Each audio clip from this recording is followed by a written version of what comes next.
Hello and welcome to all our viewers in Nigeria and around the world to Global TV News Circle live in Nigeria's capital, Abuja.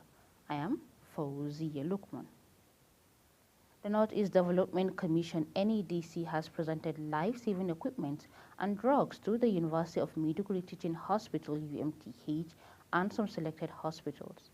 The items were presented to the hospital by the Borno State Coordinator of the NEDC, Engineer Mohammed Umar in Maiduguri. The equipments include automated nucleic acid extracting instrument, laboratory incubator, biosafety cabinets, autoclave, oxygen cylinder, ventilator, and mobile thermometer. Receiving the items, the Chief Medical Director UMTH, Professor Ahmed Ajiho, represented by his aide Dahir Haman, said the intervention was timely going by the overwhelming number of patients patronizing the hospitals. On his part, the State Director, Disease Control and Immunization, Dr. Aliyu Shatima, said the drug supported is just one of the multiple interventions they had benefited from the Commission. He assures that the drugs will be utilized appropriately to meet up the target of the Commission. The Interparliamentary Union IPU has named President of the Senate Godswill Akpabio as member of the Preparatory Committee for the 6th World Conference Speakers of Parliamentary 2025. Senate President Godswill Akpabio's nomination was contained in a letter signed by the General Secretary and the Interparliamentary Union IPU, Martin Chagong, and addressed to the state's president. The Nigerian police force has detained a female police officer who was an aide-de-camp to embattled former Kogi State Governor Yahya Bello. The ADC was arrested alongside other police officers attached to the 48-year-old Bello and is being detained in the State Criminal Investigation Department, Federal Capital Territory, Abuja. Their arrest and detention followed an order by the Inspector General of Police, Olukayode Egwetokun, directing their immediate withdrawal from the former governor. The arrest was based on the suspicion that they aided and abetted Bello's escape from operatives of the Economic and Financial Crime Commission, who had gone to effect his arrest at his home in Abuja. A federal high court in Abuja discharged and acquitted former Attorney General of the Federation and Minister of Justice Mohammed Adoki SAN of money laundering charges brought against him by the Economic and Financial Crime Commission. The presiding judge, Justice Inyang Eko, while delivering a ruling on the no-case submission filed by the former AGF, held that the EFCC failed to submit a prima facie sufficient evidence case against him.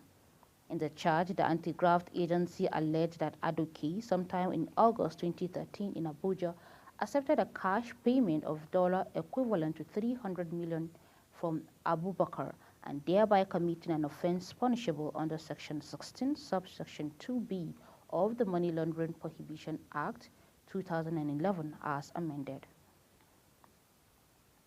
The immediate past governor of Anambra State, Willie Obiano, failed in his bid to quash the 4 billion naira debt challenges filed against him by the Economic and Financial Crime Commission. Justice Inyang Eko of the Federal High Court Abuja dismissed the preliminary object filed by Obiano to challenge the power of EFCC in trying him. The judge, however, granted Obiano's prayer for release for his passport to enable him embark on a medical trip. Justice Eko, while adjourning till June 27 for the commencement of trial, said Obiano must return his passport to the court on his return from the medical trip. The National Executive Committee (NEC) of the People's Democratic Party (PDP) has asked Umar Damagun to continue as the acting national chairman of the party, pending the election of the new chairman in August. The chairman of the PDP Governors Forum, Governor Bala Mohammed of Bauchi State, said this when he briefed journalists shortly after the 98th NEC meeting of the party in Abuja. Mohammed added that successful conduct of the party's NEC meeting was an indication that there was no decision and rancor within the leadership. Officials of the Lagos State Ministry of Environment and Water Resources seized styrophones, food parks across markets in different local government areas of the state. The State Commissioner for Environment and Water Resources, Tokumbo Wahab, disclosed this in photos and videos shared on his X handle. Wahab further stated that all seized items will be burnt, adding that all seized items have been evacuated to Marini TSL in Bolade, Oshodi for reincarnation. We'll take a short break at the moment.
We sincerely apologize for the break in transmission.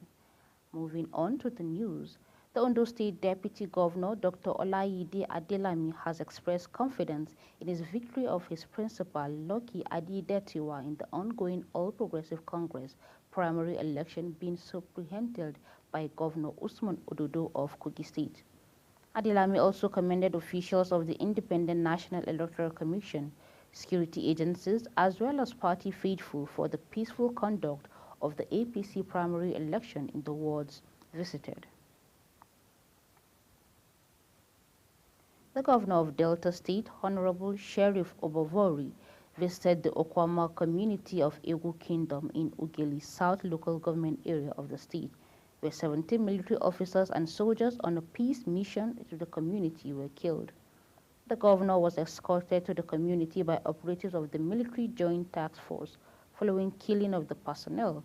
The Nigerian military had earlier declared 8 persons, including the traditional ruler of Ewu Kingdom, His Royal Highness King Clement Ogeveruwe Ilu Okpore I and renowned professor and President General of Ewu communities wanted for the killing of the soldiers. The Executive Secretary of Primary Health Care Development in Zamfara State, Dr. Hussein Yakubu Anka, says state government has discovered an unknown illness in 2 local government areas in the state, adding that a team of health personnel have been deployed to ascertain the illness in these areas. Speaking in Gusau, Anka said the suspect case of undisclosed illness was reported at 2 local government areas of Maradun and Shinkafi, specifically in villages that bordered Sokoto State. According to him, on hearing the case, they rapidly sent personnel to the areas to collect samples of water, blood and urine, and other samples that may be of help, which they did and sent for tests to ascertain the illness. The results were received and went to the affected villages and interacted with victims, and suspectedly appears to be a liver inflammatory, a virus but not yet confirmed. You're watching News Circle, coming to you live from Nigeria's capital, Abuja. We are on StarTime channel 276. Kindly follow us on all social media platforms using @GlobalTVNG and other handles now showing on your screen. When the News Circles return, Naira crumbled at official window trades at 1,169 Naira per dollar. This and other stories coming right after this short break. Do stay with us.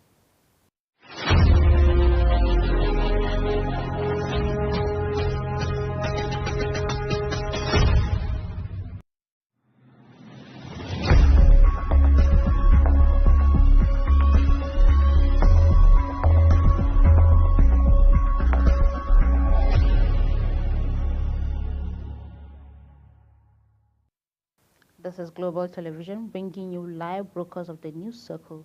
Thank you for staying with us. On the foreign scene, Australia told its citizens to leave Israel if possible, citing high threat of military reprisal and terrorist attacks, issuing a similar warning for the Palestinian terrorists. Australian government have previously told citizens to avoid travel to both areas if possible, and if concerned, to leave. This more urgent warning came as Israel and Iran treated direct aerial barrages, dramatically escalating animosities after years of indirect and covert clashes. The warning from the Australian government came as fear gripped the Middle East following explosion in Iran, Syria and Iraq, which affected oil prices. 1 person was killed and 8 wounded in an overnight explosion at an Iraqi military base housing a coalition of pro-Iranian armed groups. The explosion hit the Kulsum military base in Babylon province south of Baghdad, where Iraq's Popular Mobilization Forces, or Al-Hashd of Al-Shahabi, is stationed. It comes days after Iraq launched an unprecedented attack on Israel, which reportedly responded with a drone strike on the Islamic Republic, amid tensions fueled by the Gaza war. The United States has vetoed a Palestinian request to the United Nations Security Council for the full UN membership, blocking the war's body recognition of a Palestinian state. The vote in the 15-member Security Council was 12 in favor, the US opposed, and 2 abstentions, the United Kingdom and Switzerland. This is the second Palestinian attempt to become a full member of the United Nations, and it comes as the war in Gaza, now in the 7th month, keeps raging. Palestinians currently have non-member observer status granted by the United Nations General Assembly in 2012. An application to become a full member with voting rights would have been approved by the Security Council and 2/3 of the General Assembly. Back home to business, where the Naira on Friday experienced a slight fall at the official window trading at 1,169 Naira 99 Kobo to the dollar. Details from the official trading platform of the FMDQ exchange, a platform that oversees the Nigerian Autonomous Foreign Exchange Market (NAFEM), revealed that the Naira dropped by 1.38% as against the 1,154 Naira 8 Kobo per dollar traded at April 18th. The local currency, on the other hand, depreciated by 17.14% to 1,230 Naira per dollar from 1,050 Naira per dollar on April 17th. The Minister of Interior, Olubunmi Tunji-Ojo, led a test run of the newly installed electronic gates, e-gates, at the Nnamdi Azikiwe International Airport in Abuja. Affirming the project was almost completed, Tunji-Ojo announced plans to deploy the e-gates for full operations by the following weekend. The minister emphasized that the e-gates aim at streamlining passengers' movement, eliminating human interfaces and bureaucratic hurdles. Tunji-Ojo highlighted rigorous testing of airport infrastructures and command centers, ensuring fake and expired passports are rejected while the new ones are processed seamlessly. He underscored the e-gate's role in bolstering airport security and preventing unwanted individuals from entering Nigeria. The Revenue Mobilization Allocation and Fiscal Commission has disclosed that a total sum of 7.3 trillion naira occurred into the Federation account between July to December 2023, indicating an increased revenue inflow. It says the amount shared by the Federation Allocation Account Committee was remitted to the Central Bank of Nigeria under the caption CBN Federation Account Component Statement. In a press statement signed by the RMAFC chairman, Mohammed Bello Shehu in Abuja, the commission reported that the amount is higher than the 5.24 trillion naira released during the first half of the year. According to Shehu, out of the total gross revenue inflow of the Federation account, the sum of 1.69 trillion naira was transferred to the exchange gain differential account, thus leaving a balance of 5.475 billion naira for the distribution. The statement added that within the period under review, the net sum of 4 trillion naira was shared within the three tiers of the government. President Bola Tinubu has approved the appointment of the Board of National Insurance Commission (NICOM) and that of the Security Exchange Commission (SEC). This is contained in a statement by Chief Ajuri Ngilali, Special Advisor to the President on Media and Publicity in the FCT. The House of Representatives expressed its commitment to strengthening existing laws on improved exportation of made-in-Nigeria goods to bolster nation's foreign exchange earnings. The Chairman House Committee on Nigerian Content Development and Monitoring, Boma Gonhead, gave the assurance to the public hearings of two bills titled Nigerian Content Non-Oil and Gas Sector Development Establishment Bill and the Nigerian Oil and Gas Industry Content Bill. The lawmaker noted that bills are vital to the development of strengthening of Nigeria content in both the oil and gas and non-oil and gas sectors, particularly in the growth of the nation's industries. According to her, the exportation of made-in-Nigeria goods will not only bolster job creation, but also strengthen the value of the naira. And lastly, on sport, Manchester City boss Pep Guardiola believes the club made the right decision to sell Cole Palmer to Chelsea. Guardiola made this known ahead of both teams' clash in the FA Cup semi-final first leg. In an interview, the Spanish tactician stated that City made the perfect decision of selling him off to Chelsea. An Italian court had ordered Juventus to pay Cristiano Ronaldo €8.3 million owed wage the player. Ronaldo, 39, agreed to defer wages when football in Italy was halted by the COVID-19 pandemic in 2020-2021 season. The Portuguese had claimed he was owed more than €17 million by his former club. The Court of Arbitration says the court should pay what the player would have received after tax and other deductions. Ronaldo spent 3 seasons in Italy with Juventus between 2018 and 2021, helping them win 2 series of A titles. The Minister of Sports, Senator John Eno, has assured Nigerians that the senior men's national team, the Super Eagles, would have a new coach in the next 1 or 2 weeks. Finidi George has handled the team in an interim basis, while the Nigerian Football Federation shops for a substantial replacement for Jose Pesero, whose contract ended at the end of February. The Eagles will be hoping bounced back from disappointing draws with Lesotho and Zimbabwe in the World Cup qualifiers against South Africa in June. The minister insisted that the country could not afford to miss out on another World Cup after the 2024 debacle. And that's how we end the news circle, where it came to you live from the nation's capital. We are on StarTime channel 276. Kindly follow us across social media platforms using our Global TV NG and other handles now showing on your screen. On behalf of the production team, I am Fauziya Lukman. Thank you so very much for watching.